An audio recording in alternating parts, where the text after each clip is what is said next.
అంబేద్కర్ ఒక్కొక్క మెట్టు పైకెక్కుతూ వెళుతూ ఉన్నప్పుడు కొలంబియా యూనివర్సిటీ వెళ్ళిన తర్వాత అక్కడ చదువుకున్న లైబ్రరీలో, లండన్ వెళ్ళిన తర్వాత అక్కడ చదువుకున్న లైబ్రరీలో ఈ ప్రపంచంలో ఎవరు చదవనంత ఒక కార్ల్ మార్క్స్ చదివారని చెప్తూ ఉంటారు ఆ లైబ్రరీని.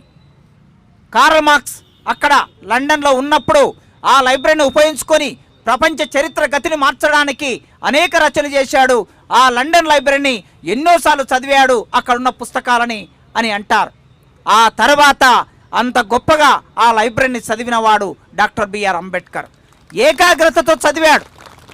ఎన్ని రకాల పుస్తకాలను చదివితే తప్ప ఇవాళ ప్రపంచ మేధావిగా అంబేద్కర్, ప్రపంచ మేధావి అంబేద్కర్ అని మనం చెప్పడం లేదు. ఎవరు చెప్తున్నారు? ఐక్యరాజ్య సమితి చెప్తున్నది. ఐక్యరాజ్య సమితి అంటే ఎవరు? ఈ ప్రపంచంలో ఉన్న అన్ని దేశాలు కలిసి ఏర్పడినటువంటిది ఐక్యరాజ్య సమితి. ఈ ప్రపంచ అన్ని దేశాలు కలిసి ఏర్పడిన ఐక్యరాజ్య సమితి ప్రపంచ మేధావి ఎవరయ్యా అంటే డాక్టర్ బిఆర్ అంబేద్కర్ అని ఐక్యరాజ్య సమితి అనౌన్స్ చేసింది. అంత దూరం ప్రయాణించడానికి జీవితంలో ఎంత క్రమశిక్షణ ఉంటే సాధ్యమవుతుందో చూడండి. తర్వాత భారతదేశానికి రాజ్యాంగం రాయాలనుకున్నప్పుడు దాదాపు 3 సంవత్సరాలు, 2 సంవత్సరాల 11 నెలల 18 రోజులు అంటే 3 సంవత్సరాల కాలాన్ని అందరూ రాజ్యాంగ పరిషత్తు సభలోకి వస్తున్నారు, ఉపన్యాసాలు వింటున్నారు, పోతున్నారు, వస్తున్నారు, వింటున్నారు, పోతున్నారు. అంబేద్కర్ ఏ బెంచ్ మీద కూర్చున్నాడు, ఏ కుర్చీ మీద కూర్చున్నాడు, ఏ టేబుల్ ముందు కూర్చున్నాడు, అదే టేబుల్ ముందు రాజ్యాంగం పూర్తి అయ్యే వరకు అక్కడనే కూర్చున్నాడు.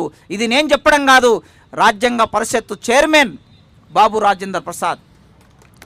బాబు రాజేంద్ర ప్రసాద్ మొత్తం రాజ్యాంగ పరిషత్తుకి ఆయన అధ్యక్షుడు. అంబేద్కర్ డ్రాఫ్టింగ్ కమిటీకి చైర్మన్ రాజేంద్ర ప్రసాద్ ఆ అధ్యక్ష స్థానంలో కూర్చున్నవాడు. నేను రోజు చూస్తూ ఉన్నాను, అంబేద్కరు తన రక్త మాంసాలు పెట్టి ఈ భారత రాజ్యాంగాన్ని ఈ బెంచ్ మీద కూర్చొని, కుర్చీ మీద కూర్చొని రాశాడు. ఎంత ఏకాగ్రతతో ఉంటే తప్ప అది సాధ్యమయ్యేది కాదు. అట్లా తన క్రమశిక్షణ అనేది చిట్ట చివరి వరకు నడిపింది. మనం ఇవాళ అంబేద్కర్ జయంతి రోజు మన జీవితంలో క్రమశిక్షణని ఒక భాగం చేసుకోవాలి.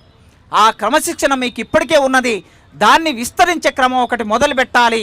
భారత సమాజంలో క్రమశిక్షణ ఏర్పడినప్పుడే ఈ సమాజంలో ఉన్న అనేక సమస్యలు పరిష్కారం అవుతాయి.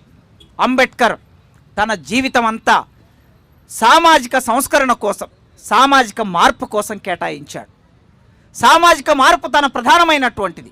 అంబేద్కర్ గురించి మాట్లాడే వాళ్ళందరూ, అంబేద్కర్ గురించి చెప్పే వాళ్ళందరూ సమాజంలో మార్పు తీసుకురాకుండా ఉట్టి ఉపన్యాసాలతో జరిగేది ఏమీ ఉండదు.